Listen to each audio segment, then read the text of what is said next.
como Dios, nadie como Dios. Nos encontramos de nuevo en nuestro programa Fe entre Letras. Y hoy traemos un invitado muy especial, pero antes de eso les queremos dar las gracias a todas las personas que se están conectando en este momento. Recordarles también la importancia de que compartamos este programa cuando lo veamos, que tengamos verdadera sed y le pidamos a nuestro Señor, ¿cierto? Cada vez que lo veamos, que nos regale esa alegría y esa sed por la lectura espiritual, que cada vez nos acerca más hacia nuestro Señor, que nos enamora más de Él, y no solamente de nuestro Señor, ¿cierto?, sino que nos enamora de la historia de la iglesia, de los sacramentos, de la Santísima Virgen María y de todos estos regalos que vienen a través de la lectura espiritual. Miren, algo muy importante y muy lindo acerca que leía en estos días es que la lectura espiritual nos lleva no solamente a enamorarnos cada vez más de la iglesia, sino a admirarla. Muchas veces, ¿cierto? O podríamos decir que esa esencia, ese enamoramiento es la admiración por el otro. Pues bueno, nosotros admiramos, ¿cierto?, nuestra Santa Madre Iglesia Católica, nos enamoramos de ella a través de la admiración, cuando la conocemos, cuando leemos de ella, cuando leemos la historia de los mártires, cómo dieron su vida por la iglesia, de los santos y bueno, de cantidad de riquezas que tiene nuestra Madre Iglesia que nos pueden ayudar, como los doctores, los teólogos, ¿cierto? En fin, y justo que en estos días estábamos celebrando a San Alfonso María de Ligorio, que nos ha dejado unos escritos maravillosos acerca de la moral, o por ejemplo como hoy que también, ¿cierto?, celebrando a Santo Domingo, un santo tan impresionante que nos habló, escribió acerca del Santo Rosario. ¿Cómo no leer estos libros que nos enamoran cada vez más de nuestra fe? Y bueno, no siendo más, ¿cierto?, vamos a presentar a nuestro invitado el día de hoy. Julián, ¿quién como Dios? ¿Cómo estás? Nadie como Dios, feliz de estar aquí con ustedes, de acompañar este programa que me gusta mucho, además el tema, me emociona mucho. Qué belleza, Juli. Nosotros también estamos muy felices de que nos acompañes hoy en este programa. Bueno, cuéntanos un poquito, Juli, acerca de ti, quién eres para las personas que nos están viendo en este momento. Bueno, pues Julián Hoyos es un misionero de Lazos de hace más o menos unos 11 años, ya casi 12 años de servicio al Señor en esta hermosa comunidad de Lazos. Especialmente en el tema Provida fue donde más me he como dedicado mi apostolado y mi vida de la comunidad. En la misión Provida es la que conquistó mi corazón desde el principio, y a partir de ahí ya luego me he ido también como adentrando más ahorita en el tema de Misión Patria, el Centro Patria. Un poco hacemos este tema de educar o formar a nuestra comunidad en nuestros deberes cívicos, en el reinado social de Cristo, lo que eso implica para nuestra comunidad, lo que los laicos tenemos como derecho y como deber de entrar a las instituciones para santificarlas, para entregárselas de nuevo a nuestro Señor. Es un tema pues que me ha conmovido mucho el corazón y es a lo que me dedico, además de que a partir de eso hago parte pues de Conciudadanos, que es como un hijo, por así decirlo, de la comunidad que se dedica al apostolado de la evangelización ya de manera civil en el tema de la política, en el tema de las instituciones, en el tema social, llevando como los argumentos y la apologética misma de la iglesia, pero ya a ese lugar como a ese océano, por así decirlo, como a ese areópago, como San Pablo, que iba y visitaba esos lugares y a esos lugares también se presenta el nombre de Dios y lo que el Señor pues tiene para decirnos. Es lo que me ha conmovido el corazón y es a lo que le he dedicado pues mi vida, mi tiempo completo, y en esto el tema de la lectura y el tema de las letras, de los libros, de las ideas es fundamental, porque tenemos que estar muy bien formados y muy bien preparados para dar razón de nuestra esperanza en esos lugares que son tan difíciles y donde es, digamos, desde la inteligencia que toca como de alguna forma evangelizar. Así es, Juli, ¿no? Y sobre todo en este tiempo que, mejor dicho, en todo momento y a todas horas nos están pidiendo razones de nuestra fe, ¿cierto?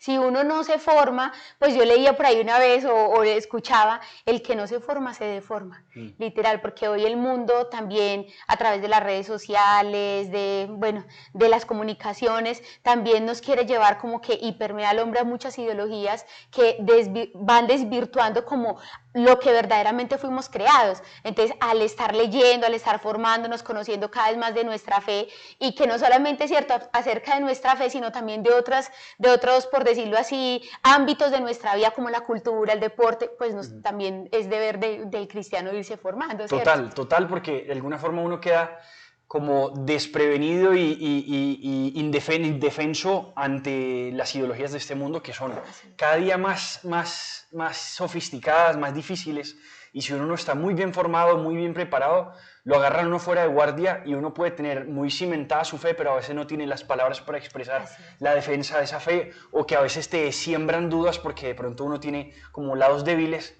Y ante este mundo y la situación que vivimos, o sea, formarnos es una obligación, o sea, no podemos quedarnos sin formarnos, y claramente la lectura es fundamental para eso, o sea, es el lugar donde uno, mire, por ejemplo, nosotros tenemos muchos misioneros que son públicos, que les toca una vida muy agitada, muy de acción, y a veces pareciera no haber tiempo para vida contemplativa. Es fundamental, o sea, es fundamental formarse, instruirse, cultivarse, porque si no, no tiene nada que dar.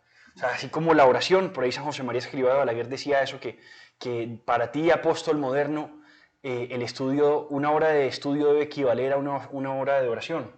O sea, tenemos que convertir el estudio en oración, y eso lo dice Santo Tomás también, la estudiosidad es una virtud, es una hija de la templanza, porque uno tiene que negarse un poco a uno mismo, que uno a veces como que la coge suave, o se esfuerza estudiando para otras cosas. Yo soy ingeniero químico, entonces estudio nomenclatura, yo soy médico y estudio, qué sé yo, yo soy abogado, yo soy tal cosa, y uno estudia muchísimo para esas cosas, y para la fe, que es lo más importante. A veces nuestra formación pues es mediocre, es insuficiente, o sea, o queremos que sea sencillita y simple y sin mucha profundidad. En estos tiempos necesitamos profundizar, y es un acto de mortificación incluso, o sea, una virtud. Impresionante, qué belleza, ¿no? Y justo hoy el padre en la homilía decía esta frase que tú acabaste de decir ahorita de San Alfonso, de San José María Escrivá de Balaguer, ¿cierto? La importancia de estarnos formando, y que para el apóstol de este tiempo una hora de estudio era una hora de oración. Y yo creo que una hora de estudio se vuelve una hora de oración, no sé, tú me corregirás, Juli, si es así, porque es que no es solamente voy a aprenderme esto, sino es a meditar, a llevarlo al corazón. Como dice por ahí nuestro fundador, mar adentro, ir mar adentro, ¿cierto? Y que cuando uno verdaderamente lleva mar adentro las cosas, lo impregna en su corazón, hombre, esas cosas nunca se le van a olvidar a uno. Entonces eso se forma como que un criterio fundamental en la vida de uno, por decirlo así. Total, así es. Es decir, uno necesita de la lectura para orar con ella. Es decir, no es simplemente llenarse de letras, porque es que creo que San Pablo es quien dice eso, o sea, el mucho conocimiento antes hincha, llena digamos, la letra seca y mata al espíritu. El Espíritu Santo es el que da vida, o sea, el Espíritu es el que da la vida. Uno cuando lee, cuando está, digamos, en la lectura, que es la lectura espiritual, uno debe usar eso como medio para encontrarse con Dios. Entonces, si uno se ha educado en ser contemplativo, eso que te dice, uno tiene que pausar. Por ejemplo, San Ignacio de Loyola tiene una táctica, por así decirlo, que enseña mucho, que es el tema de la consolación sin causa procedente. Y él dice que cuando uno tiene una consolación, cuando uno se consoló por algo que recibió, algo que aprendió, algo que de pronto leyó, uno debe quedarse ahí hasta que eso te satisfaga. ¿Qué significa eso? Uno a veces cuando lee, le da como esa gula de me quiero tragar este libro ya. La lectura madura, la lectura espiritual, la lectura que se convierte en oración, lo que uno debe llevarlo es a pausar y quedarme ahí. Yo no tengo que tragarme este libro, yo no tengo que devorármelo, porque de nada sirve, uno tiene que masticar. Y el masticar para nosotros es esto que leo, ¿qué me dice? No simplemente pasé la línea. A uno a veces le pasa, yo no sé si te has dado cuenta, mucho nos pasa que uno leyó una página y no se acuerda nada de lo que leyó, o no entendió nada de lo que leyó. Claro, a veces uno tiene que volver, y es porque a veces uno ya se quedó por allá volando pensando en otra cosa. Uno puede pausar la lectura y quedarse ya ahí orando. Algo me quiso decir Dios con esa lectura. Es como la lección divina, es que la lección divina al final es eso, es una lectura de la palabra de Dios. Y Dios nos habla directamente con su palabra en la Escritura, como nos puede hablar a través de un libro que pronto un gran santo, un gran sabio pudo haber escrito y que nos tocó el corazón y Dios te dijo algo que necesitaba en el momento. Uno tiene que hacerlo pausado, o sea, tiene que hacerlo con tiempo. Ahora, hay dos formas, yo creo, de leer, y esto por lo menos yo aquí doy mi experiencia personal con la lectura. Yo tengo un libro que es digamos, de orarlo, de meditarlo, de saborearlo, por así decirlo. Entonces yo siempre tengo como dos tipos de lectura. La lectura como por oración espiritual, como por ocio, de alguna forma, como porque voy a descansar sobre ella, y la lectura por estudio. Son distintas. A mí me pasa que yo por estudio me puedo leer muchos libros. O sea, en un año me puedo leer muchísimos libros, a veces me leo varios al tiempo porque estoy estudiando. Claro. Es distinto mi lectura por estudio que mi lectura como por ocio o por contemplación. En verdad esa es la palabra más adecuada, la lectura por contemplación. Yo me puedo por contemplación leer un libro al año. o máximo 2, no me leo más. A veces mi esposa hasta me regaña, me dice, tú llevas toda una vida con ese libro y siempre tengo con el mismo.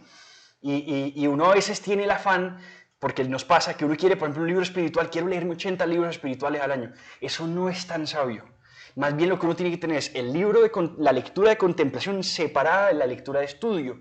Porque la de estudios así es para uno devorar. Y a veces a uno le pasa que uno se emociona, casi se obsesiona con algo, que uno quiere devorarse muchos libros. Eso está bien si es por estudio, pero no tanto si es por contemplación, porque entonces no saboreas. Uno por estudio sí puede, por ejemplo, a mí me pasa, yo por estudio me puedo leer muchos libros al año, muchísimos, me puedo leer varios al tiempo, y lo que hago es que yo estoy estudiando un tema. Por ejemplo, estoy estudiando, qué sé yo, la vida contemplativa. Entonces agarro varios libros que me hablen de lo mismo. Y eso me hace y anoto. Ahí sí uno tener un documento en el computador, un cuaderno donde anotes, etc. Y son dos formas totalmente distintas. Si uno las combina, le puede a uno hacer mucho daño. Esa ha sido mi experiencia. O sea, a mí me ayuda mucho eso. Y a veces a mí pasa que me emocioné con una idea y me pongo a estudiar en la noche. Y se me va la noche, o sea, me acuesto a las 2, 3 de la mañana, esto no lo hagan en casa, pero a veces pasa porque uno se emociona mucho estudiando algo. Eso sirve, por ejemplo, tú que eres misionero, que tienes la responsabilidad de pronto como director de una misión, de una localidad, de una provincia, lo que sea, de cuidar y llevar a muchas almas, que tú te estudies, es fundamental porque eso es lo que le vas a dar a tus hijos y a los que te siguen, tú estás preparado. Entonces cuando uno, por ejemplo, tiene la obligación de dar una charla, eso te motiva a formarte más, que uno por la propia cuenta no lo haría. Esa es la parte del estudio que es fundamental, pero sepárala de esa que es como tu pequeña luna de miel, tu pequeña contemplación con Dios. A mí eso me cambia la vida. Yo puedo durar un libro al año o en lectura, digamos, contemplativa, y me puedo estar leyendo 20, 30, 40 en lectura de estudio. Eso ayuda mucho. Y otro tip que a mí me ayuda también mucho es tener libros en lugares estratégicos. Por ejemplo, usted tiene su oficina, ponga un libro ahí. Usted tiene su mesa de noche, ponga un libro ahí. En el carro, ponga un librito ahí. Que es que uno en el semáforo se pone a ver Instagram o a ver cualquier red social ahí de pronto tonta. Más bien agarre en el momento y le hace media página y usted avanzó. Ese avance es mucho mejor. A veces, si uno se traza el propósito de, por ejemplo, voy a leer una página al día, eso puede ser mucho más eficiente que uno, me lo voy a leer mucho y uno se lee, qué sé yo, 10 páginas esta vez, pero lo suelta y vuelve a leerlo un mes y medio después. Esa constancia en la lectura es mucho mejor. Son cositas pues que a mí me han servido y me han ayudado, que a veces es bueno como de pronto uno tenerlas en cuenta, que te sirven para formarte y que te sirven también para dejarte amar por Dios con la lectura. Juli, me causa una pregunta ahí, por ejemplo, lo que tú decías ahorita, separas la lectura espiritual de la lectura del estudio, ¿cierto? Ese libro que uno debe tener ahí constante, llevarlo pues como por decir hacia todas partes y eso, tenerlo ahí muy presente, la mesita de noche, ¿ese libro es el libro espiritual o el libro de estudio? Depende. Porque ya eso sí se ajusta a cada persona. Ya, es decir, en realidad uno ahí lo que tiene que saber es cuál es mi momento de mayor intimidad.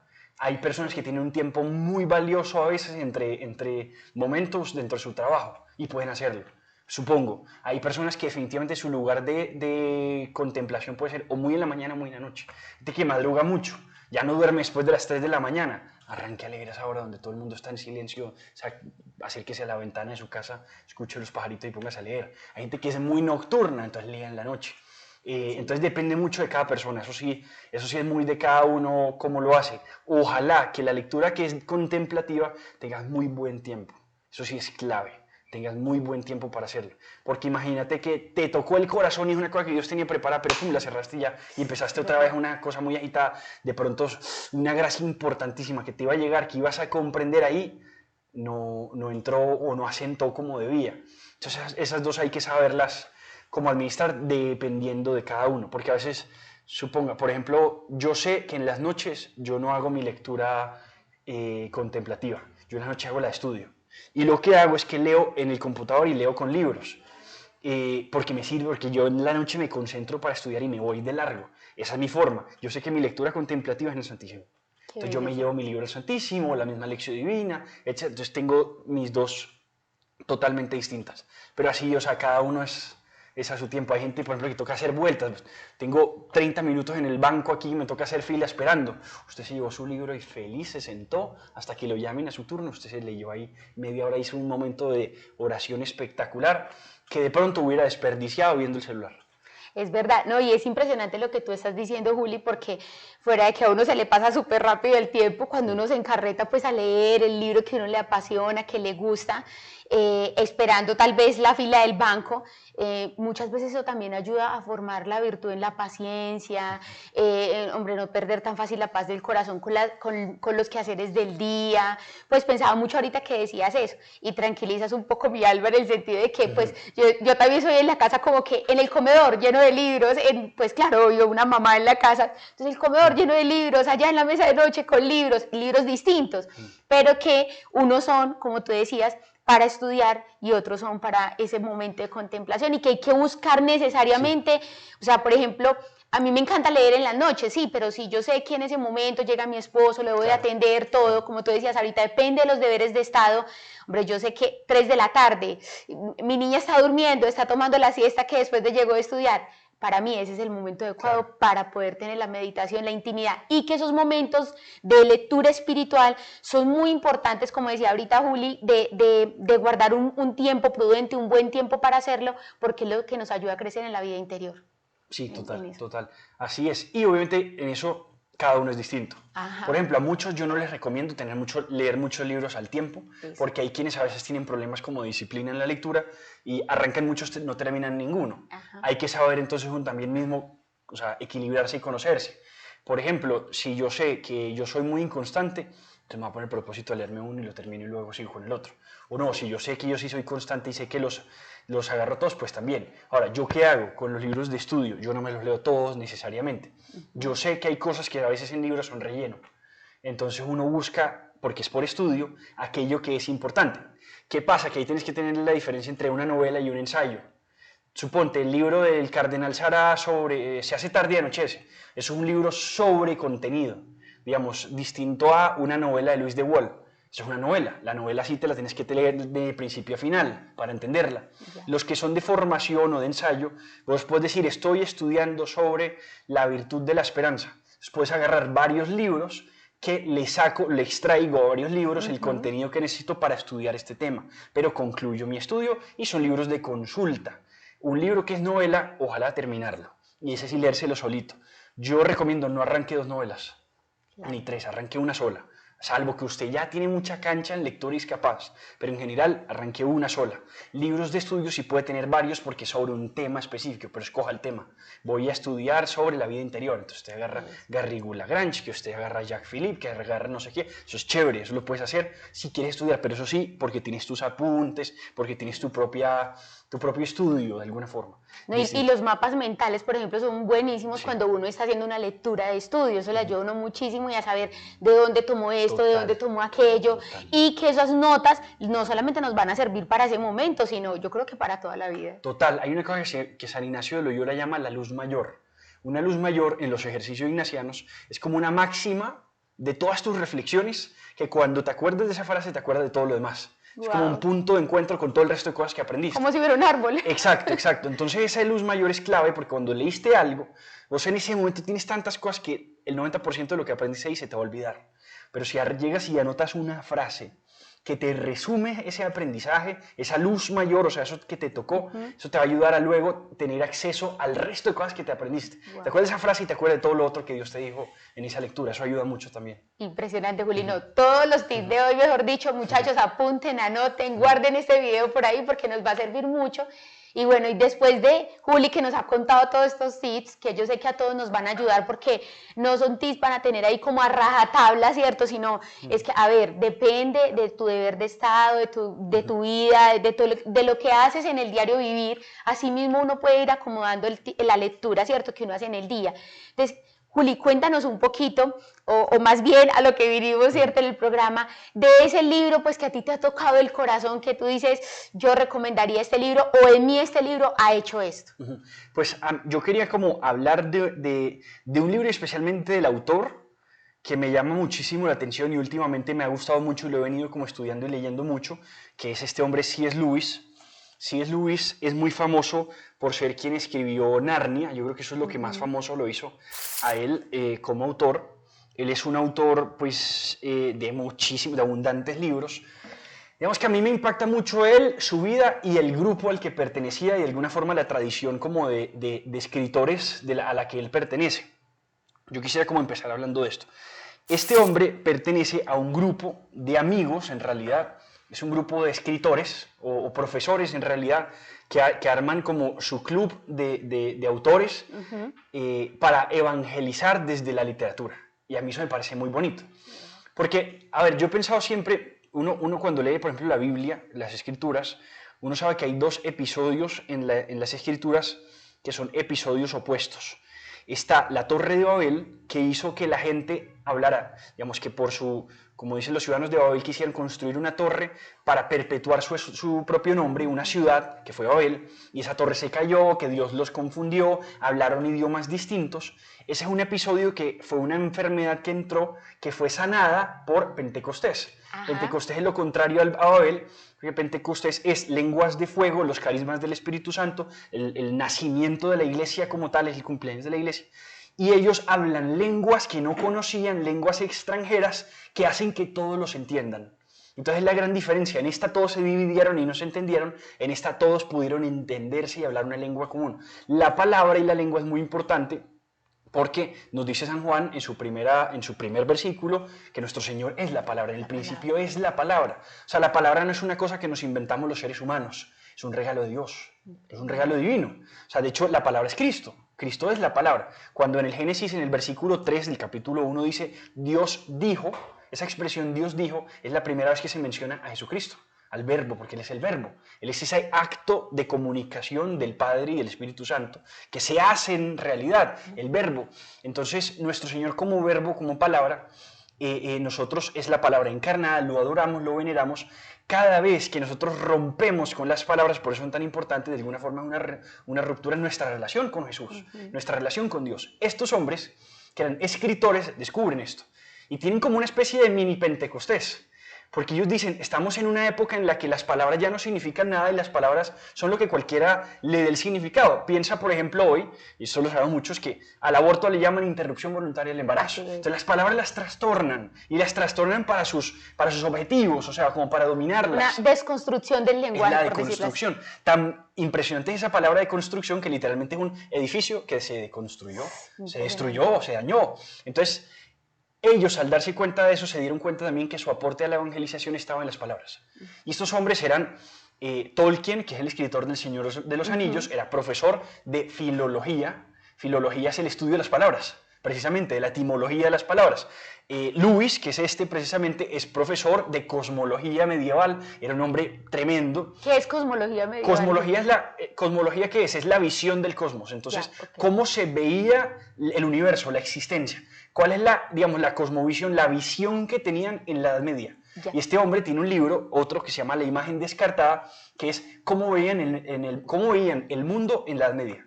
Y es impresionante cómo le explica que hay cosas en las que pareciera que la ciencia nos ha hecho más sabios y mentiras nos ha hecho más ignorantes. Que en la Edad Media eran 10 veces más sabios que nosotros en muchas cosas, a pesar de no tener los hallazgos científicos que tenemos hoy. Este hombre era profesor de eso. Y Lewis, lo que me encanta de Lewis es que él era ateo, se convierte gracias a Tolkien, que era uno también de los miembros. Habían otros más, Charles Williams era otro también muy famoso y muy bueno, y ellos se dan cuenta de que tenían que aportar desde la literatura, las novelas, la fantasía, la ciencia, digamos, no tan, la ciencia ficción también un poquito, pero las historias de cuentos de hadas podían aportar a la evangelización.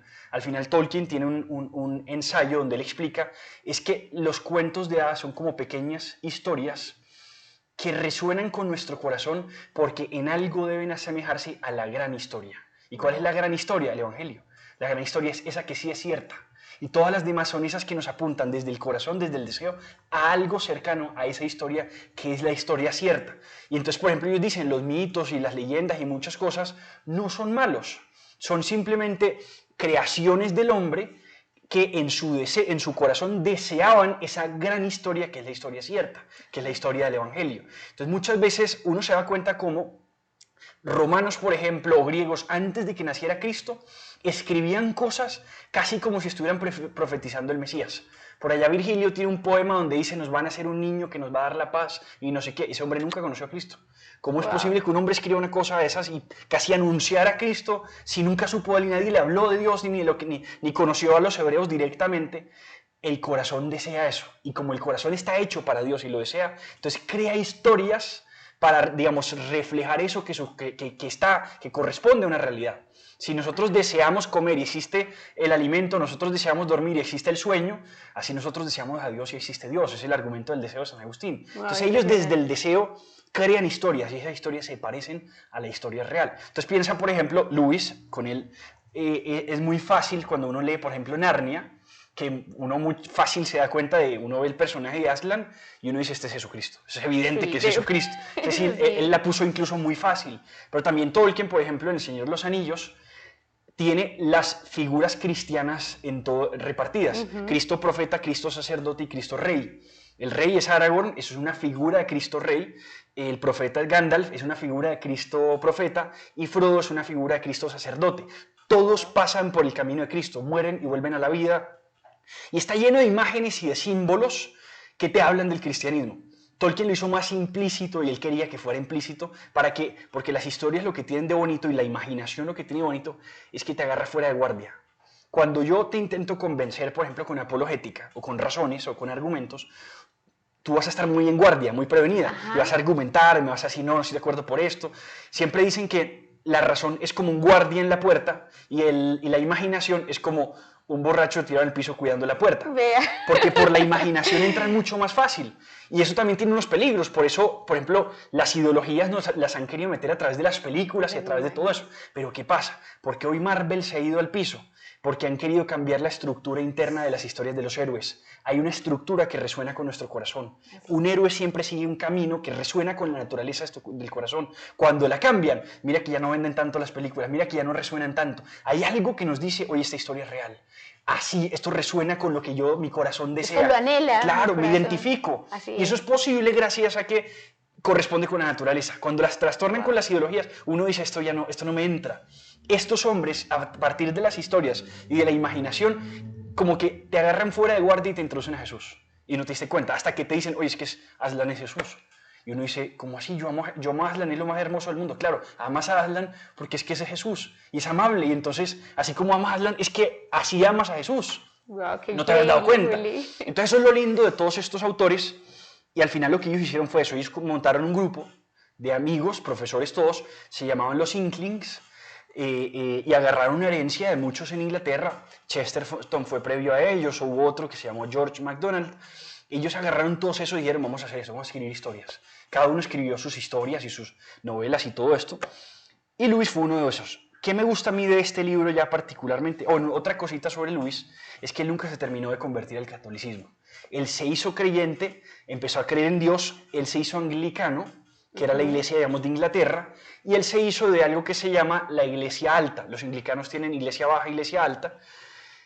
Hoy, esa iglesia alta a la que él pertenecía, hoy ya todos son católicos. O sea, si él hubiese vivido hoy, si él viviera hoy, él hubiera sido católico. Él en ese momento no se convirtió porque se hizo católico, se hizo anglicano de la iglesia alta. Pero, por ejemplo, él hay un libro que se lo dedica a unas monjitas que eran de esa iglesia alta. Hoy esa orden religiosa de esas monjitas son católicas. Wow. Gracias a un invento de Benedicto XVI, que se llama el ordinariato, donde agarró a todos ellos y les logró como resolver unas dudas y los logró introducir a la comunión con la iglesia católica. O sea, Lewis, si viviera hoy, hubiera sido católico. En ese momento no lo fue. Sin embargo, yo creo que todos sus mensajes son muy católicos y lo que tiene de interesante es que sirve para trazar puentes con los no católicos. Por ejemplo, él tiene un libro que se llama Mero Cristianismo, que es uno de los mejores libros apologéticos que hay. Este libro que me gusta, ya introduciéndonos como en ¿qué me gusta y qué me sirvió muchísimo a mí este libro? Este libro se llama Los Cuatro Amores. Los Cuatro Amores, y básicamente la enseñanza de Lewis sobre esto es como los 4 tipos de amor que existían para los griegos. Nosotros hemos escuchado casi siempre 3, que son filia, eros y agape, ¿cierto? Entonces, que son filia, el amor de amistad, eros el amor de intimidad y agape el de caridad, o de oblación, por así decirlo. Hay uno del que él habla, que casi no se menciona, que le llama storge. Entonces Jorge es el amor de afecto familiar. Entonces él dice que el amor familiar es de otra naturaleza. El amor de los hermanos, de los papás, de la familia. Es un amor propio también, muy particular. Y él básicamente dice, llama a los 4 amores porque son esos 4 tipos de amor. Wow. Lo que es muy lindo de esto es, y quizás lo que a mí más me llama la atención de este libro es el de la amistad. Porque él creía muchísimo en el amor de la amistad y es quizá un amor que se ha desechado mucho y fue fundamental en el grupo de ellos. Porque al final ellos decían, no dejamos de ser simplemente un grupo de amigos. Que tuvimos un proyecto que nos inspiró el Espíritu Santo para eso, empezamos a escribir libros y se hizo muchísimo bien, o sea, los libros de ellos han evangelizado y tocado corazones muchísimo, al punto que la película con más Óscares del mundo es la de El Señor de los Anillos. Sí. O sea, es la película más galardonada en la historia junto con el Titanic, creo. O sea, es una historia muy poderosa y que toca corazones y que cuando uno ve las imágenes católicas te enamoran.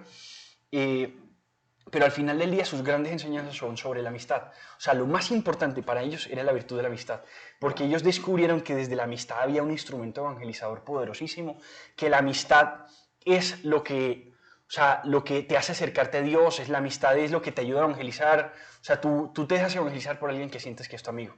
Es algo que a mí me enamoró muchísimo de Luis, fue el tema de la enseñanza sobre la amistad.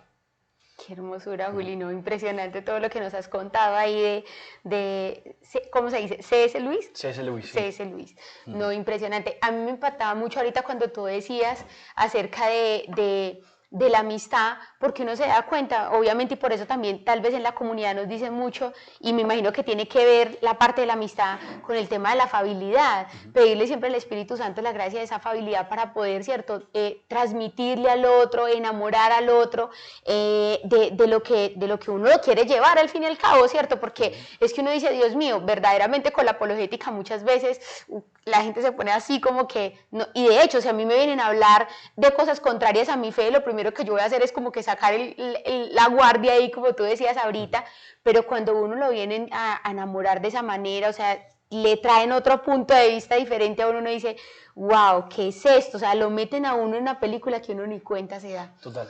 Impresionante. Así es. Por ejemplo, una de las cosas que ellos tienen es que en sus historias su mayor énfasis siempre es sobre la amistad. Si te lees, por ejemplo, El Señor de los Anillos, el primer libro del Señor de los Anillos se llama La Comunidad del Anillo. Y la gran enseñanza es, somos un grupo de personas que nos han unido una misión en común. ¿Cuál es nuestra misión común? El tema de que uno de nuestros amigos, el más pequeñito de todos, se encontró el anillo de poder y hay que destruirlo. Hay que destruir ese anillo. Y hay que hacer toda una batalla, digamos, contra ellos. Entonces crean la comunidad del anillo. Lo impresionante, y esto está en la película, al final de la película hay un momento en el que tienen que separarse, porque Frodo se va por un lugar, porque a uno lo mataron, porque empiezan a pasar cosas. Y entonces hay uno que dice, ¿será que se va a disolver la comunidad si nos separamos? Y el otro le responde, nunca se va a disolver la comunidad si somos fieles entre nosotros mismos, si no somos fieles. O sea, la amistad es una cosa que trasciende la distancia, o sea, que podemos estar en el otro lado del mundo, pero somos fieles a Dios y somos fieles entre nosotros mismos, eso nos va a cultivar. A nosotros ese tipo de cosas nos enseñaron mucho, porque, por ejemplo, en Conciudadanos, nosotros lo fundamos desde la amistad. Y nos dimos cuenta que, por ejemplo, en el tema político, en el tema de las guerras tan fuertes, si algo te mantiene a ti en medio de una lucha muy grande, es la amistad. Y uno lo ve, por ejemplo, a Tolkien una vez le preguntaron cuál es el héroe más importante del Señor de los Anillos. Y uno creería que serían los más grandes, los guerreros esos impresionantes que vencieron y todo eso. Y él dijo, para mí el héroe más importante se llama Sam. Sam es ese chiquitico que está al lado de él, que cuando Frodo se vuelve nada, se lo echa al hombro y corre con él encima. En el libro hay un episodio donde la araña, que es un monstruo gigante, acaba con Frodo y lo mata prácticamente, lo tiene así todo envuelto, no tiene vuelto nada. Sam, que era un tipo débil, incapaz de muchas cosas, el libro dice que en ese momento el tipo se hizo el mejor guerrero de la historia por el amor a su amigo.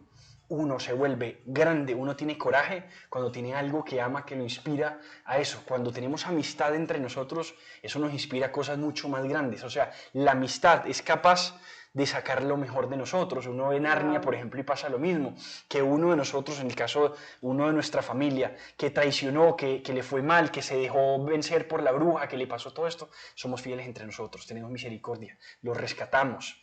Por ejemplo, en El Hobbit hay un episodio que a mí me gusta mucho cuando el rey, este hombre Thorin, se enloquece por el tesoro. y lo marea y lo vuelve nada al tesoro y se enamora del tesoro y se vuelve celoso con sus propios amigos porque cree que le van a quitar el tesoro y ustedes y no sé qué.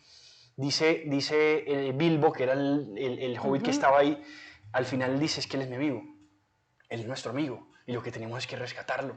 Y van, lo rescatan, casi que le pegan, le dicen, oye, date cuenta lo que te está pasando, somos tus amigos. El tipo al final les pide perdón, que les dice, oye, me dejé llevar, les pido disculpas, quiero luchar al lado de ustedes. O sea, todo el tiempo, si uno analiza esas historias, lo hermoso de estas historias es que son de alguna forma un mensaje de cómo se forja una amistad. Y lo impresionante es que las amistades más grandes de todas son esas con las que atraviesas los momentos más difíciles de tu vida. Cuando tú atraviesas un momento muy difícil de tu vida al lado de alguien, al lado de esa persona con la que la atravesaste, cruzaste la guerra, por así decirlo, eso hace que esa amistad sea de oro, la sella, por así decirlo. Y estos hombres sabían eso muy bien porque a ellos les tocó servir en la guerra. A ellos les tocó servir en la Primera Guerra Mundial y les tocó ver amigos suyos que daban su vida por el otro, que se hacían matar por el otro. Y esas historias de su guerra, de su participación en la Primera Guerra Mundial, les marcó tanto que muchos de los personajes que están ahí de alguna forma son símbolos de esos episodios de heroicismo, de estos episodios de entrega, de yo doy la vida por mi amigo, o sea, de mi amigo está débil, me lo echo al hombro, me lo saco adelante. Eso es muy bonito. Por ejemplo, hay una película que sacaron de la vida de Tolkien, que yo le tenía mucho miedo porque los productores no se veían tan buenos y la verdad es que la película evadió toda la parte católica que era fundamental. Sin embargo, una cosa que conservó y fue muy bonita y al final vale la pena verla porque el mensaje es muy saludable, es sobre la amistad.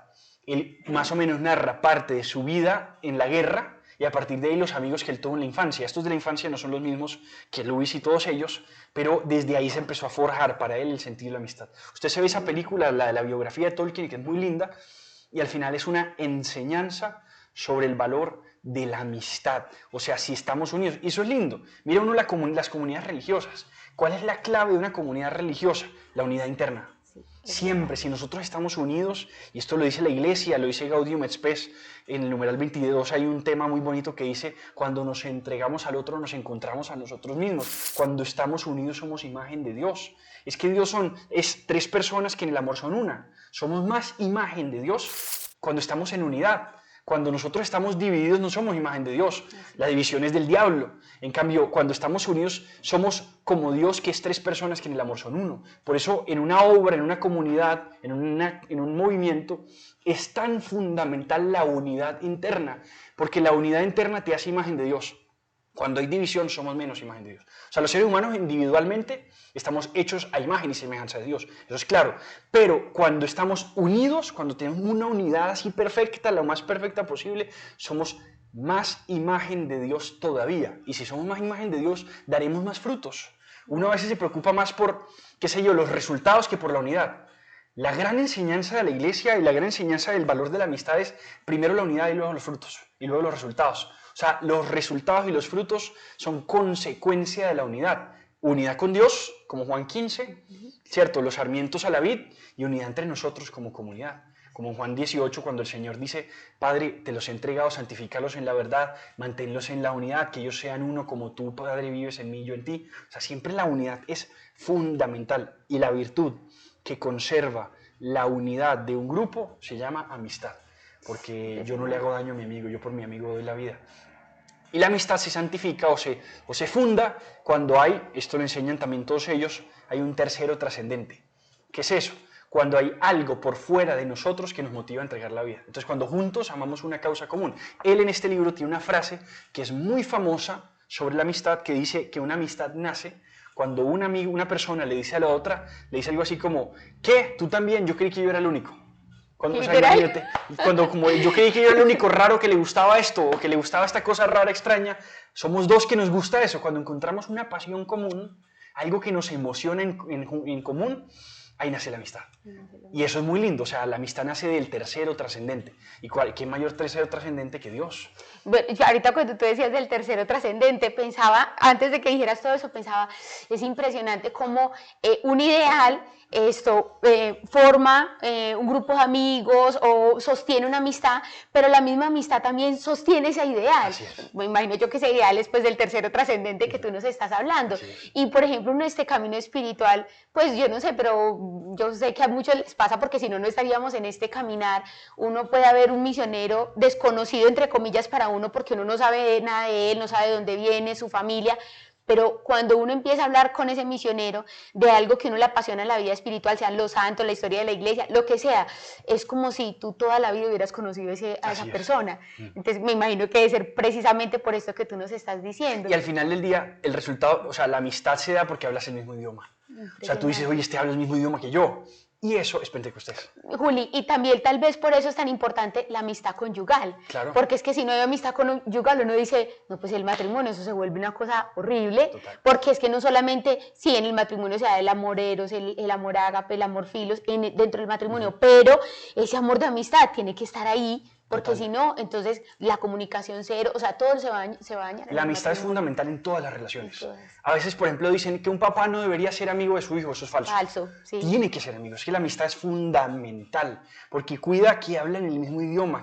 Mira, es que, ¿por qué sucede la división de la Torre de Babel? No hablan el mismo idioma, no hubo amistad posible. No podían ser amigos porque hablábamos idiomas distintos. Se dividieron. En un matrimonio no hablan el mismo idioma, no hay amistad, se empieza a romper. Este va para un lado distinto que yo. Hay que restaurar la unidad a partir de, venga, es que hay un tercero aquí que nos está haciendo, nos casamos para amar a Dios, para santificarnos por nuestros hijos. Eso es fundamental. Hay que cultivar siempre la unidad y de ahí los frutos. San Agustín tiene una frase que a mí me gusta mucho. Él dice, el tiempo que yo dedico afilando el hacha nunca es tiempo perdido. ¿Qué significa eso? Si yo estoy afilando el hacha, ya después cuando le pego al árbol, por así decirlo, es más duro, es más afilada, más efectivo mi hachazo, por así decirlo. Cuando un matrimonio cultiva la unidad, o sea, cuando un matrimonio y una pareja se aman, son más efectivos luego en el amor que dan a sus hijos. Piensa, por ejemplo, por eso se dice mucho que la mejor forma de usted ser un buen padre es ser un buen esposo. Buen esposo, es verdad. Un hijo siente la calidad de amor que recibe cuando sus papás se aman. Así es. Porque muchas veces no, nos sostenemos por amor a nuestros hijos, eso está muy heroico, pero ámense como esposos y van a ver la calidad de amor que reciben sus hijos es mayor. Un hijo sabe cuando sus papás se aman, recibe un amor más puro, más perfecto, más santo. Es digamos, un hachazo mucho más afilado. Mientras que si el amor está dividido allá, por más que quieran amar a sus hijos, no es tan poderoso, porque no son tan imagen de Dios como serían en unidad el amor que le dan a sus hijos. Clave, si usted quiere ser un buen papá, cultive la unidad del matrimonio. Y es fundamental, miren, ahí también hago mi última cuña de este autor. Él tiene un libro que también vale la pena leerse, que está Narnia, que es como la novela o el cuento mucho más para niños. Él hace uno como para adultos o mayores, que se llama La Trilogía del Espacio, la Trilogía Cósmica. Es muy chévere, es muy buen libro. ¿Ese es para adultos? Ese es como la versión Narnia para mayores, wow. Dice él. Y es muy bacano porque ese libro que él escribe es un reflejo de sus clases de cosmología medieval. Y él empieza, al final, si uno logra entender ese libro, es un libro que te explica la masculinidad, la feminidad y luego te explica cómo deben estar en relación en el matrimonio. Okay. Claro que uno no se da cuenta de eso, porque primero visita un planeta que es Marte, y luego el segundo libro es una visita a Venus. Pero si uno sabe, dicen que Marte es un símbolo de la masculinidad, Ajá. Venus es un símbolo de la feminidad. Entonces, cuando visita Marte, te muestra qué es la masculinidad, en todas las características de ese planeta y las cosas que le toca pasar, y el hombre le toca matar un dragón y no sé qué. Y es la historia de un hombre. La masculinidad se desarrolla así, venciendo los dragones en tu vida, venciendo, digamos, como todas las historias de los héroes. Eso desde Mario Bros hasta cualquier historia de un héroe. Mata a un dragón, rescata a la princesa y gana un tesoro. Eso pasa en todo. Entonces te muestra cómo el varón tiene que ser valiente, está llamado a ser un héroe en su vida. Luego el libro 2 es Venus, entonces sobre la feminidad, entonces la mujer como es el símbolo de la inocencia, el símbolo de María Santísima, el misterio de la mujer. Es impresionante. Y luego el tercero es una obra ya en la Tierra sobre una situación de guerra en la Tierra. Entonces un momento como apocalíptico donde ya las cosas se están desatando, se están destruyendo, es un futuro como distópico, todo es horrible. Y en medio de todo eso hay una historia de un matrimonio que hacen parte como de ese momento histórico donde todo se va a acabar y hay un momento de guerra y un momento de todo, pero está contando la historia de ese matrimonio. Y ese matrimonio cómo se aman, cómo sufren, cómo les cuesta, cómo no son capaces, cómo el hombre no es valiente y le falta ser valiente, cómo la mujer se le daña su inocencia. O sea, todo que aquí te había mostrado el ideal de la masculinidad y la feminidad, aquí te muestra la realidad. Un matrimonio común y corriente que sufre, que lucha y al final que logra una victoria y que logra unir otra vez ese matrimonio. Es una cosa impresionante. Pero al tiempo es un libro impresionante para los muchachos, para los jóvenes, porque te cuenta un montón de historias. O sea, te muestra cosas que... O sea, es un libro que te atrapa hasta el final. Es un libro muy bueno que yo recomiendo mucho, que muy poca gente ha leído, digamos, como que no se hizo tan famoso, pero a mí me parece hasta el mejor libro de él. ¿La trilogía? Se llama La Trilogía del Espacio. La Trilogía del Espacio. No, qué belleza, Juli, de verdad.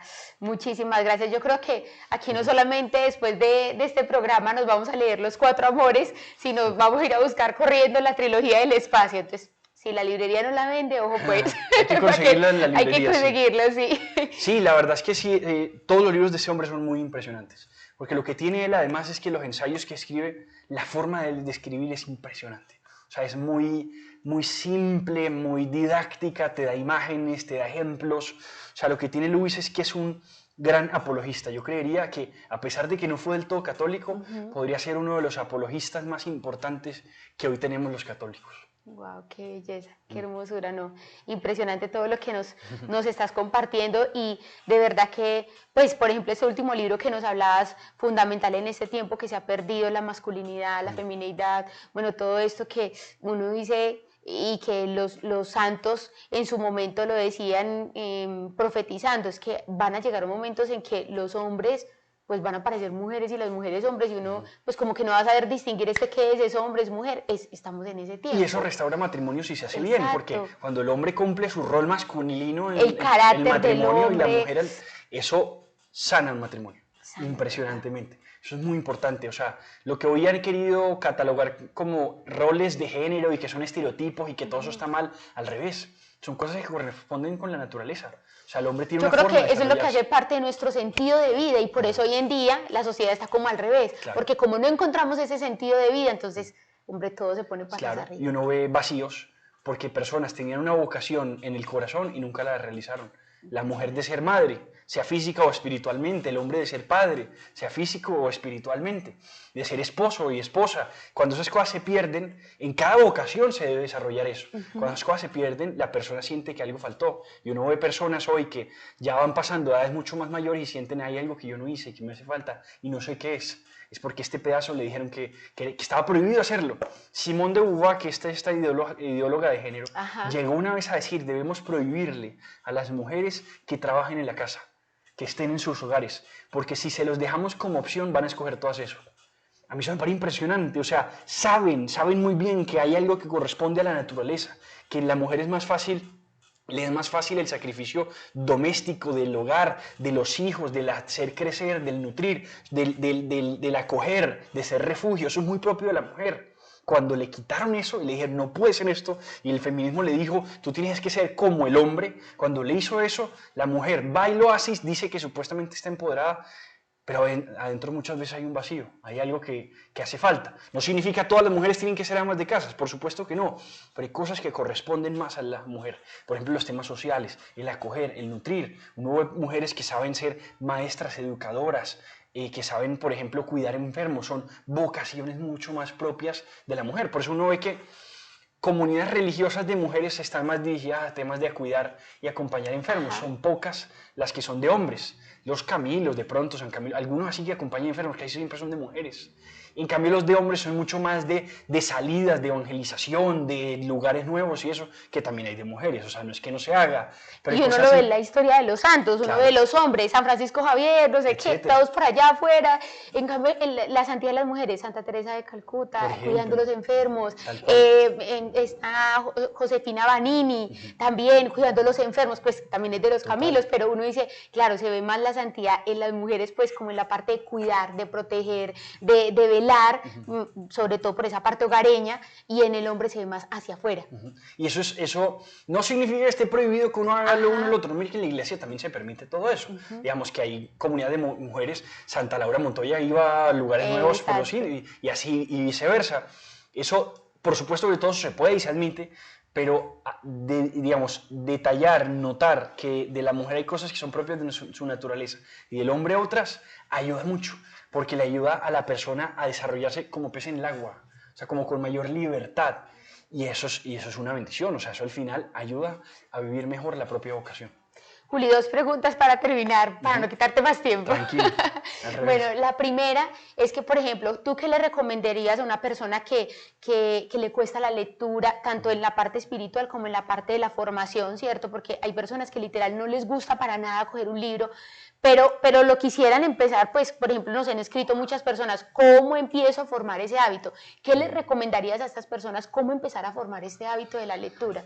Que no se traumen, primero. Una vez cree que es que tengo que leer como el que se lee, qué sé yo, la Divina Comedia, pues hay libros que son muy densos. Y si usted arranca a leerse La República de Platón, la Divina Comedia y qué sé yo, pues hay cosas que son como son clásicos, a veces son duros, y uno arrancar por libros que son densos, me traumo y no leo más. Y tiro yo, esto no fue para mí. Uno puede arrancar con lecturistas más tranquilas que te encarreten, por así decirlo, que te enamoren, que te encanten, y ahí vas creciendo.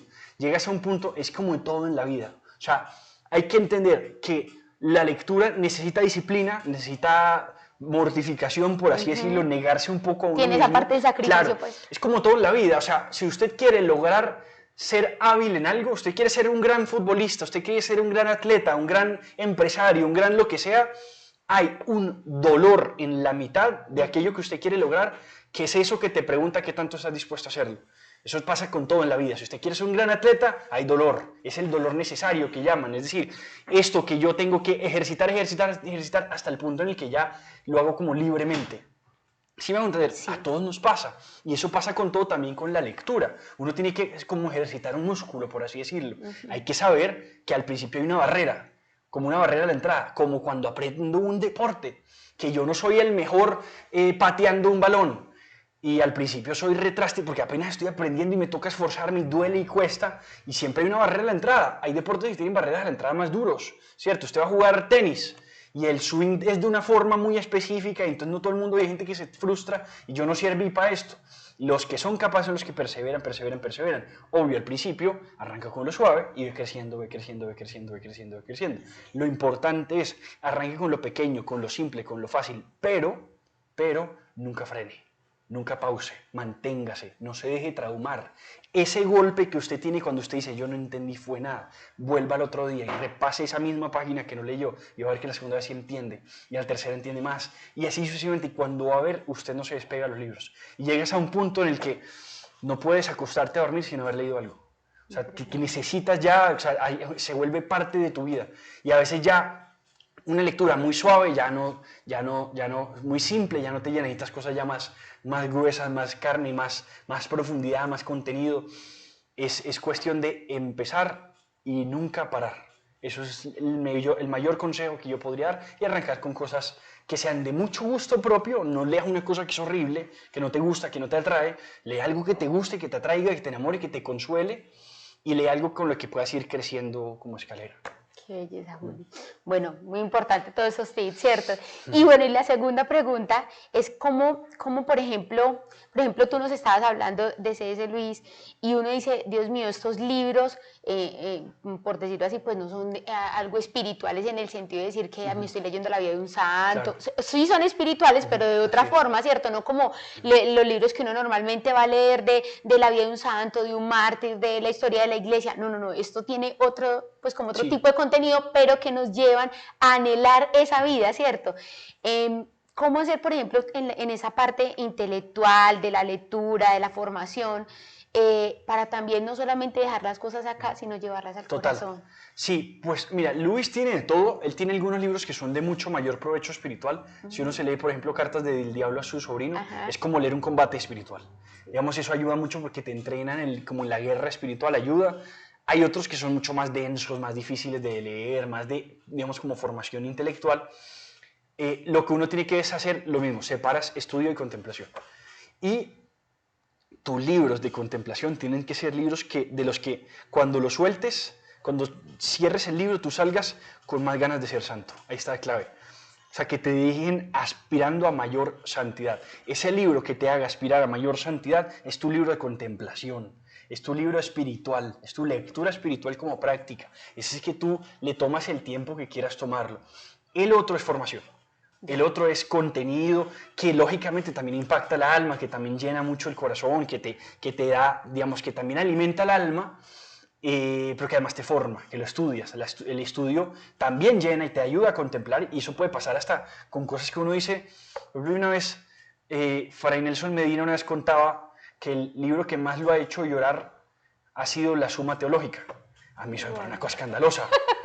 Yo cuando le escuché decir eso a él, yo dije, ¿cómo tú? Pues yo lloraría en La Suma Teológica porque no entiendo. Lloraría de frustración leyendo eso, Dios mío. Es verdad que hay personas que lo que les toca el corazón son cosas tan distintas. Hay quien se lee una novela espiritual, la vida de un santo, y le toca el alma. Hay quien se lee un texto sobre, por ejemplo, un ensayo de un santo, la Filotea, se hace Tarde y Anochece, del cardenal Sará, que está vivo, y te toca en el corazón, y digamos, que pueden ser lecturas espirituales.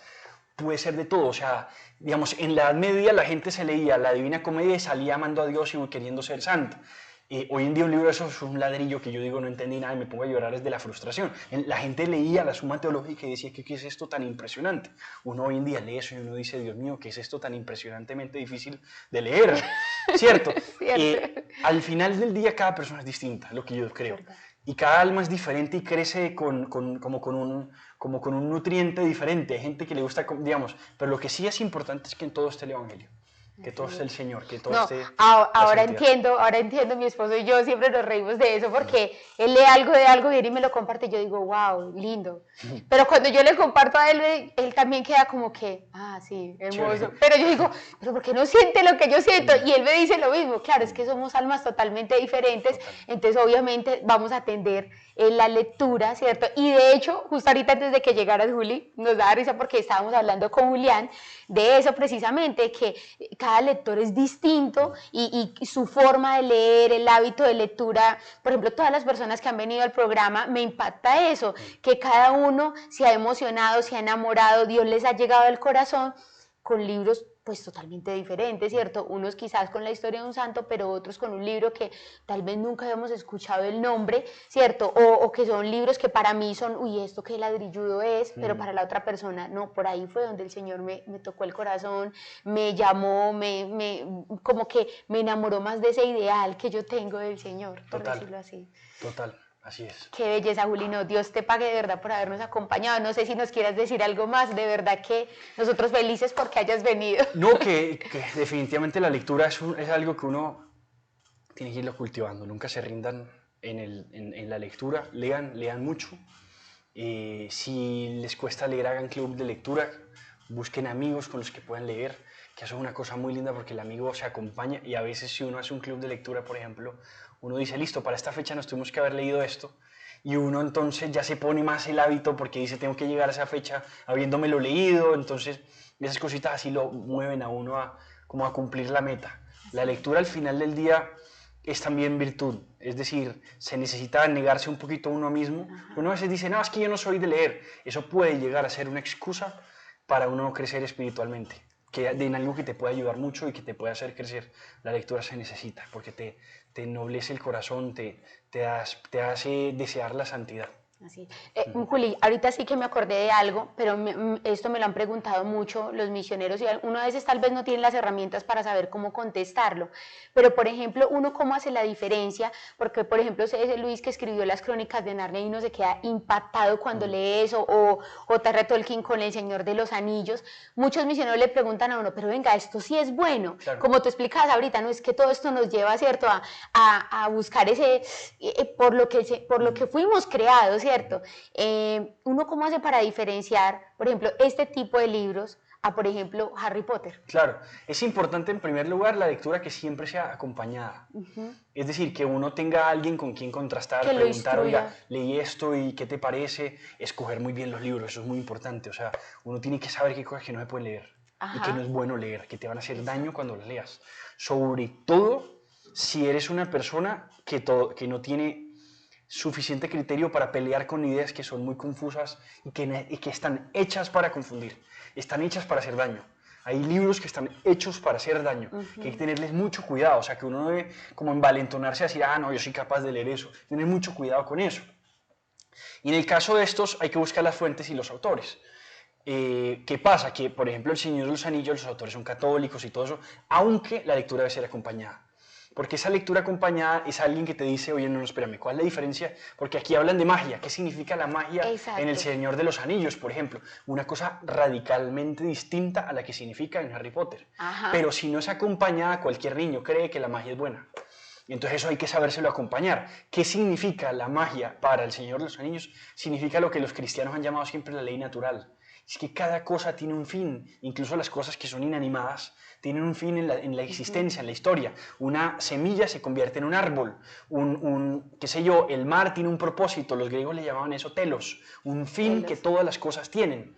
Y entonces la naturaleza, por así decirlo, tiene como una ecología, una forma natural de desarrollarse, como un encanto, es la palabra más adecuada. La magia mala, la magia por lo menos en Harry Potter y todo eso, porque es que utiliza esa palabra, pero la palabra correcta es encanto o ley natural. Hay algo que Dios trazó en todo que tiene un fin que corresponde. En el caso malo, en el caso de Harry Potter y todo eso, lo que significa es el dominio sobre la naturaleza.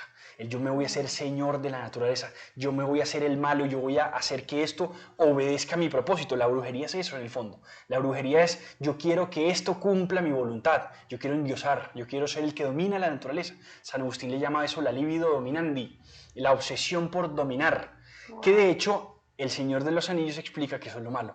Cuando este tipo que hace el anillo dice, hago un anillo para dominarlos a todos, es un símbolo del pecado. El anillo es el símbolo del pecado en El Señor de los Anillos. Te dice, oye, eso es lo que está mal. Cuando crean algo para dominar a las otras personas o para dominar las cosas, para que la gente haga lo que yo quiero. El pecado al final es eso. Yo quiero conseguir mi felicidad, mi paz, mi bienestar, mi todo eso por vías mías, por vías creadas por mí, mi propia felicidad. Yo quiero dominar eso. Yo quiero ser feliz por mi atajo y no por el plan de Dios. Mientras que en el caso de la ley natural yo debo ajustarme a las normas de la naturaleza. Yo debo ajustarme a las normas del orden que Dios le dio a todas las cosas. Santo Tomás le llama eso la ley eterna. Dios gobierna con su providencia todo cuanto existe. Este vaso de agua, como esa hoja que se cae de un árbol, lo gobierna todo. Yo debo ajustarme a esas leyes que Dios le trazó a toda la naturaleza. Como dice un salmo, le diste a la tierra consistencia perfecta y una ley que no pasará. Dios le dio una ley a todo. Y a eso le llama a Tolkien ese encanto que tienen todas las cosas. Distinto a yo soy el que le voy a dar la ley a las cosas, yo soy el que voy a dominar las cosas y la hechicería y la brujería y todo ese tipo de cosas es yo voy a dominar las cosas para cumplir mis propósitos. Por eso Benedicto XVI en alguna parte dijo, la línea entre el bien y el mal es muy clara en El Señor de los Anillos, no en otras. En Harry Potter y todas estas, los tipos hacen uso de la maldad supuestamente para lo bueno. Aquí nunca, acá no se puede. Ok, no, súper importante eso, y Dios te pague, Juli, de verdad. Bueno, no, muchachos, ya saben, mejor dicho, este programa, anoten, apunten, eso todos, yo me lo voy a ver otra vez para poder tomar nota de todo esto porque es muy importante, ¿cierto? Y miren que así como uno dice, un libro es como el mejor amigo también del hombre, también un libro puede ser el peor enemigo de un hombre porque te puede formar totalmente, ¿cierto? Y más que un libro puede llegar a ser más peligroso que hasta una película, porque es que eso va directamente a la imaginación, ¿cierto? Entonces, bueno, muchachos, ya saben, los que nos están viendo en este momento, cuéntenos qué les impresionó, qué les impactó, si les ha ayudado estos consejos que nos han dado en este día, ¿cierto?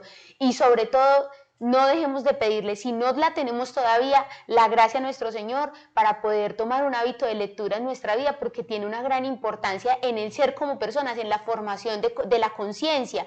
Pero también, por otro lado, los que les encanta leer, los que les encanta la lectura en la formación, en la parte espiritual, pidámosle también esa gracia al Señor de no llenarnos por llenarnos, como decía Julián en un principio, ¿cierto? De ensoberbecernos, de solamente por saber conocimiento y ya, sino para enamorarnos cada vez más de ese ideal, de esa lucha, de ese amor primero que debe ser nuestro Señor, ¿cierto? Que es a donde nosotros tenemos que tender. Como decía el Padre esta mañana en la homilía y me impactaba mucho, si nosotros leemos debe ser para admirarnos de la belleza de Dios, para conocerle a Él, pero para enamorarnos de Él. Él. No solamente conocerle por conocerle, no, sino conocerle para enamorarnos de Él, de su belleza. Como decía, creo que era San Francisco de Asís por ahí, Señor, que te conozca quién soy, cuán poco soy yo, pero cuán grande eres tú, ¿cierto? Eso es importante y yo creo que la lectura espiritual, la lectura de formación nos puede ayudar mucho en todos estos temas. Bueno, y ya saben, no se pierdan este programa todos los jueves a las 4 de la tarde, los esperamos a ustedes conectados ahí. Si no se lo pueden ver en el momento, este programa siempre queda grabado para que más adelante lo puedan ver. Compártalo con las personas que ustedes saben que también lo van a necesitar. Yo creo que de estos temas todos siempre vamos a necesitar. Uno nunca es demasiado docto para decir yo ya sé de esto, ¿cierto? Cada vez el Señor nos pone en la evangelización, en la vida espiritual, muchas herramientas y muchas cosas que uno tal vez ya conoce, pero que a medida que va pasando el tiempo, hombre, se me olvidó esto y hay que refrescarlo. Y si el Señor pone algo para refrescar es porque de seguro que lo vamos a necesitar. Y después de Dios, nadie como María.